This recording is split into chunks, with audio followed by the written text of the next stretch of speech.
Winter, the season of contrast. Heavenly, yet unforgiving, cozy but frigid.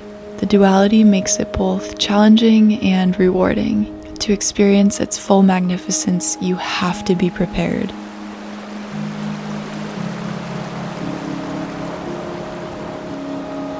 I've been here my whole life, submerged in the fluctuating seasons of the north, acclimating to these intense natural transitions.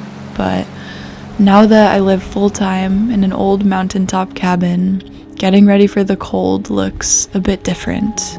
Though this will be my second year doing it, so I've learned and adapted along the way.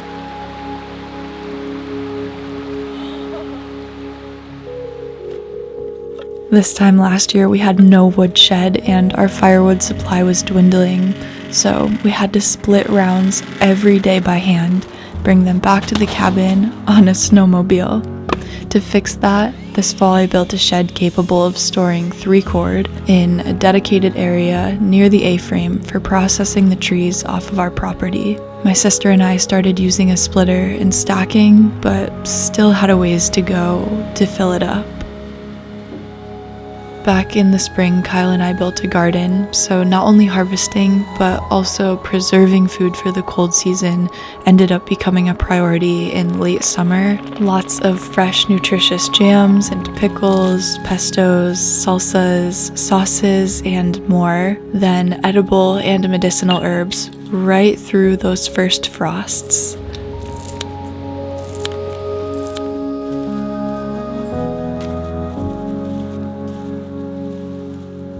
Everything is ready to hibernate. I also went up and swept our chimney for safety with the wood stove, yet there's still some lingering tasks to ensure that we are truly prepared for winter.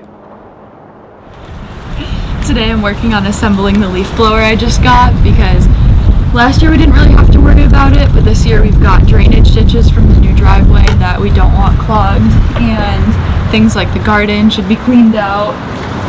I feel like there was one more piece. Okay, here it is. I bought the backpack one and I think this said it goes up to like 200 something miles per hour at full capacity, so hopefully I don't blow myself away.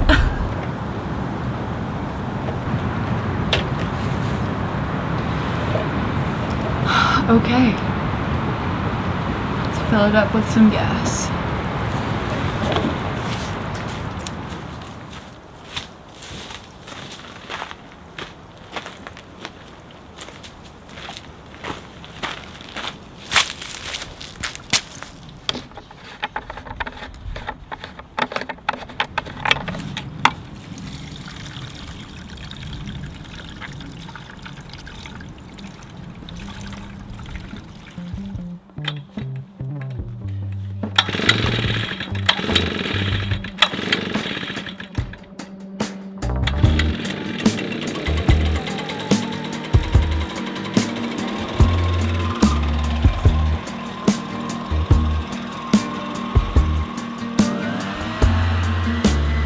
Right off the bat, I was having so much fun with the leaf blower, watching the thick piles of leaves and pine needles and everything else disappear into the forest. Those layers of decaying plant matter that clogged the drainage ditches were just blown away in an instant. And next year, these ditches will be filled with specific rocks that allow water to pass easily, so they aren't just these bare, gaping drop-offs that you see. But it felt really good to be tackling this before the snow, because that would probably cause everything to become a compacted mush that would be much more challenging to remove. And then, when the snow would melt in the spring, there would just be a mess in the driveway. No, what the heck are you doing down here? You're not supposed to be following me, but it is quite dusty, so I've got to put this over my face. What's going on? You're so whiny. What do you mean?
All in all, that was a lot more tiring than I thought it was going to be. I think I got about 80% of what I wanted to complete.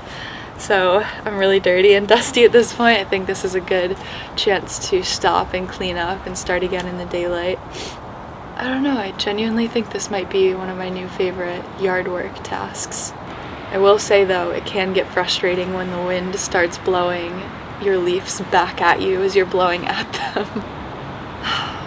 Yeah, that was good.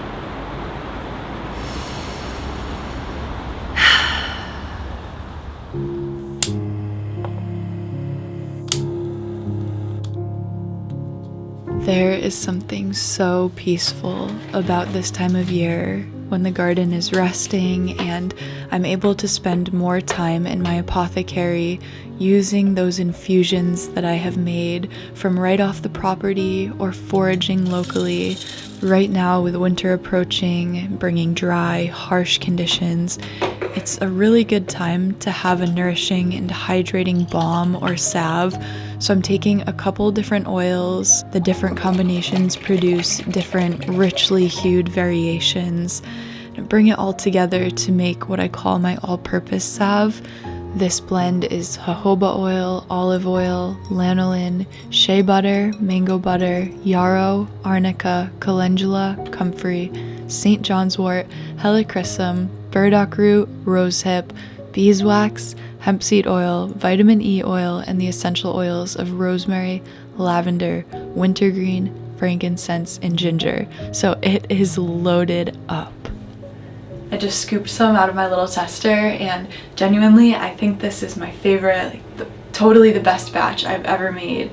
I also started adding plantain into this round, which is, if you know herbalism or maybe you've heard before, really nourishing and helps with things like insect bites and dry skin and wound healing. If you want to use this anywhere you basically can, think of it for general dry skin concerns, or I've had people with eczema and psoriasis have great results. Chapped, cracked lips, cracked hands and feet, wrinkles, like I said, insect bites, scars, minor wound healing. The list goes on and on. This is a really versatile batch, and the consistency of this I also really was impressed with. It's got like a butteriness to it, velvety, but then it soaks right into the skin, so you only need a tiny bit. These jars, each one will last a long time because of that. Super medicinal and powerful. And I'm going to hold on to a bit of this batch to get me through the winter, but I will put the rest in my shop if you guys want to grab some for yourself, friend, loved one. Yeah, this stuff is, I love it. Oh boy, okay, well, the snow's here and it's sticking around, and I still only have about one row stacked in the woodshed, and it really needs to be filled if we're going to get through the winter heating the cabin with a wood stove. So it's crunch time. Got to get out into the woods, start bucking up trees, get back into splitting every day, and get this thing loaded up. So there's the big beech that's down, there's that maple that's down, and there's that ash, and I kind of want to start with the ash. Yeah, me too. And just buck that up, put the rounds in the tractor bucket.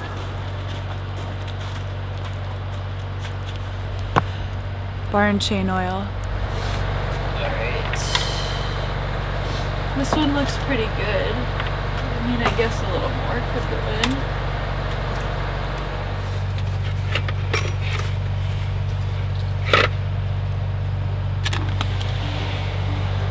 Okay, here we go. It's been a long time since I've done this. First off, we had to clear some sticks that were scattered around the trees, and this area here, just beyond our stone wall, will one day be fields for expanding our gardening capacity, adding orchards and vineyards, and having animals. So it's a two birds, one stone activity to be able to harvest our own firewood out of this section of land while also furthering our homesteading goals. And gathering firewood in this way has been an incredibly gratifying endeavor in the realm of self-reliance and realizing the outcome of hard work firsthand. These efforts will directly heat our cabin through the winter.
know if you guys can see it, but it started snowing out.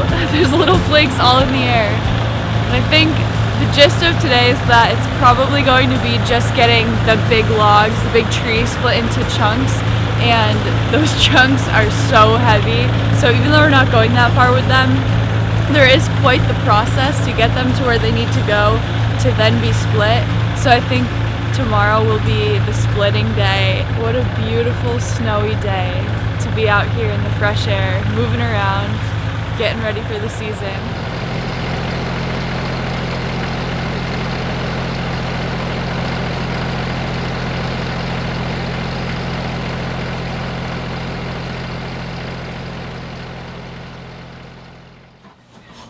Alright you guys, I'm down in the basement today, just checking in on our power banks, making sure that we've got enough power in case anything happens with all of the snow that's coming and the trees get knocked down and the power goes out and then everything shuts down here. Need to make sure that we've got these good to go for when that does happen, because it kind of happens a lot out in the woods. You guys know Kyle and I are the biggest Jackery fans. We love Jackery, and not only for things like when the power goes out, but also for outside doing projects and charging batteries and tools, and I use it in my office from time to time. And with that said, Jackery is the sponsor of this video. This is Jackery's 2000 V2 solar generator. Great as a home backup solution, but also for all of your needs around the house. It's got a wide variety of outlets, and that flashlight is an added bonus for when you're completely in the dark. You could charge it in the wall or with your solar panels in just 2 hours. It has 2,042 watt-hour capacity and 2,200 watt output power, so you can use it on large household appliances like your fridge. And it's very portable with its handle and lightweight, and it's got low temperature resistance down to -20°C. Jackery makes it stress-free with a 5-year full warranty. So whether you want to move towards a greener, more sustainable future, or you're just curious to see what Jackery can power for you, check out the most applicable link in the description below. And thank you again to Jackery for sponsoring this video.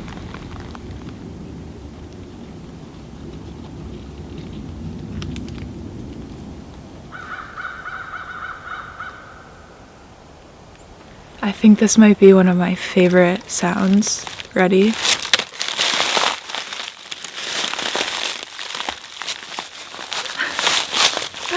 I don't know if that sounds as good to you guys, but frozen leaves under a light layer of snow, that crunch. It's really early right now and really cold. The sky is absolutely lit up with color. It's going to be full sun today, and I think it'll be a really good day to get splitting wood. My sister said she's going to come up and help, so that should be soon. We'll see. But in the meantime, I'm going to get the splitter started. Hopefully it goes on the first try. Ooh, I just saw the first bit of sun peek over the mountain.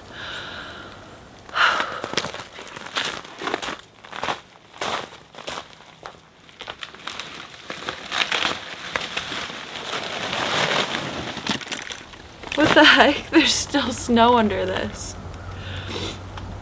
Okay. I'm gonna have to figure that out. Maybe with a heat gun or something. Well, I need all of my gear anyways, so I guess I'll go grab all of that.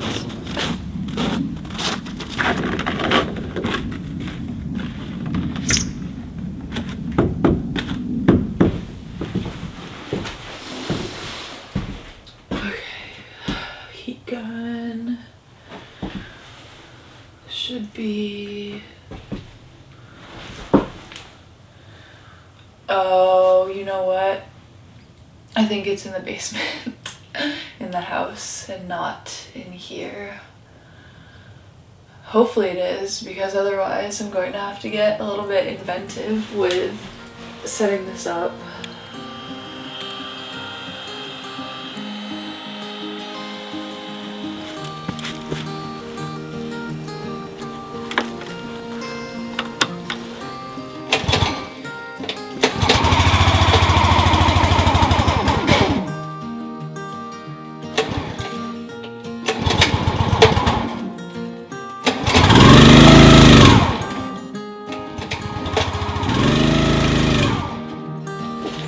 Well, that's not good.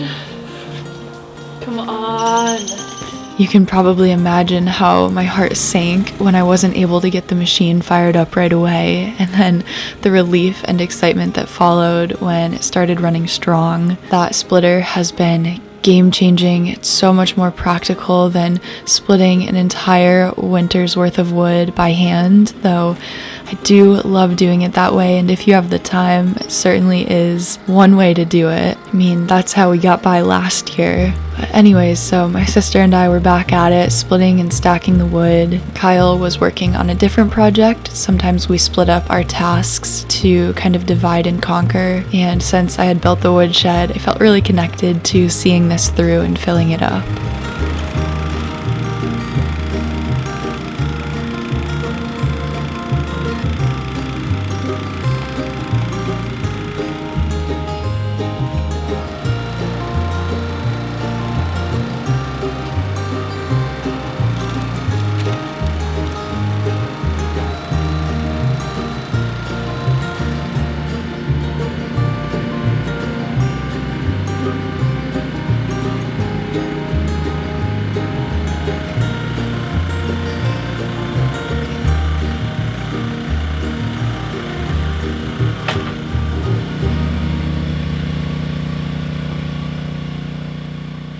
This happened last time too, happens every time, it's bound to, but we ran out of gas. I do have some more to fill it up with, but I think this is a good stopping point for now. I'm pretty hungry. Are you hungry? Yeah, we've been at it for 3 hours straight. Yeah, 3 hours. Now we've got 2 really solid rows going here. Just a couple more mornings of this and the whole woodshed will be filled. And it's gonna be cold the next couple of days, but sunny, so it'll be fine. Because we get really quite sweaty doing this. Do this after the gym. It's a full body workout. Oh no, it's caught in my hair. Alright, that's it for today.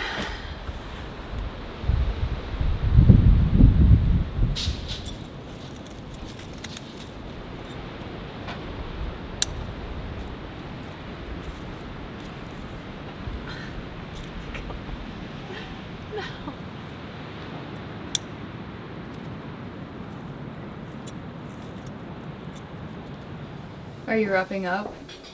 I think I'm gonna go a little longer. Okay. Good luck.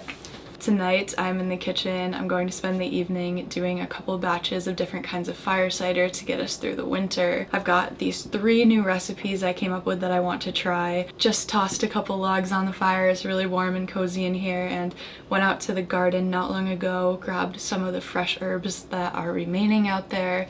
I also have this special blend I made at my apprenticeship back in October that I'm going to strain tonight. This is going to be very similar to what I'm making, but this one had things like marshmallow roots and ashwagandha and elderberries. That's why it's purple, so it's a little bit different. I think this is going to be my most diverse round of fire cider to date. I have a lot of different ingredients behind me.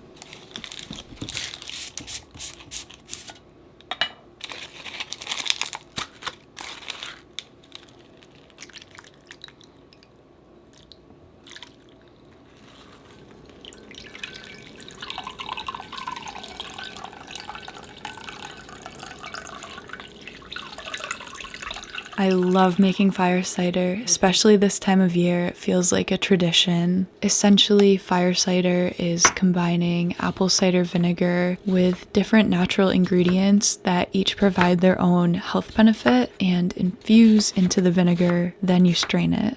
You could take a shot of it or mix it in with things like water or into salad dressing. It is said to give your immune system a boost, help digestive health, promote detoxing.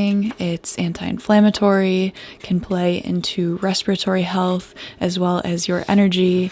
Also has antimicrobial and antiviral properties to it. I made a couple varieties, one that was really spicy, fiery, and then one with herbs and mushrooms.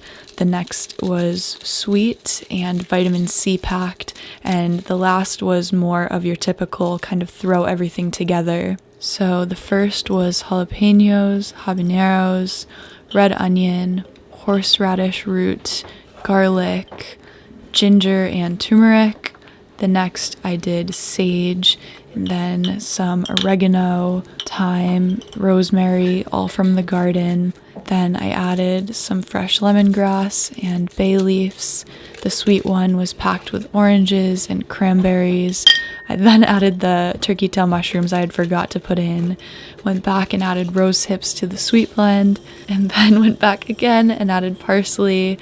Nothing wrong with figuring it out as you go. To the sweet blend, I added honey in advance. You can do this after you strain them as well.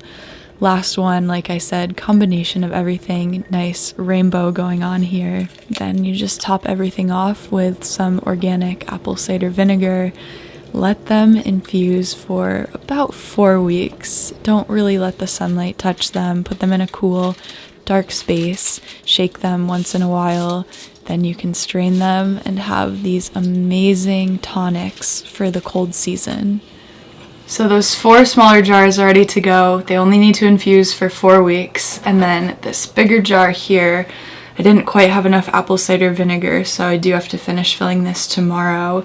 Probably put a little honey in too. This is also going to time out nicely because right around the holidays I'll be straining everything, and if I have some extra bottles I could give some away as gifts. Other than that though, we're definitely set for the winter now. Super eager to see how these new recipes come out, but I have a really good feeling about all of them.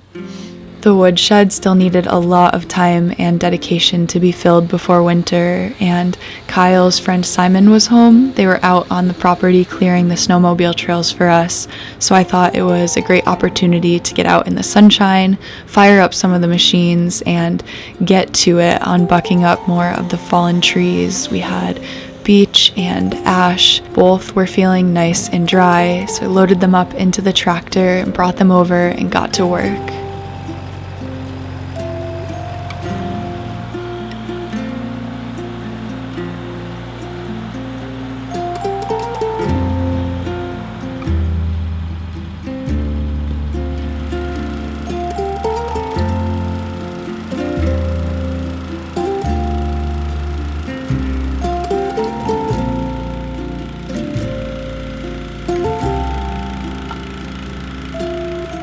Things were going relatively quickly, and then the guys came over to lend a hand, and wow, we were able to stack a lot in a short amount of time. Might be a little hard to see behind me, but we just ran out of gas again, and now there's no more gas here, so I do have to get more. But there's 2.5 solid columns stacked, and a lot of wood here that's ready to go into the splitter. Ooh, it's been a long work day. My gloves are soaked, and I just found out that there's going to be a huge blizzard starting tomorrow, so I'm really happy that we got this much done, and we'll just keep pressing on once that blizzard calms down. It's looking like we're gonna be prepared after all.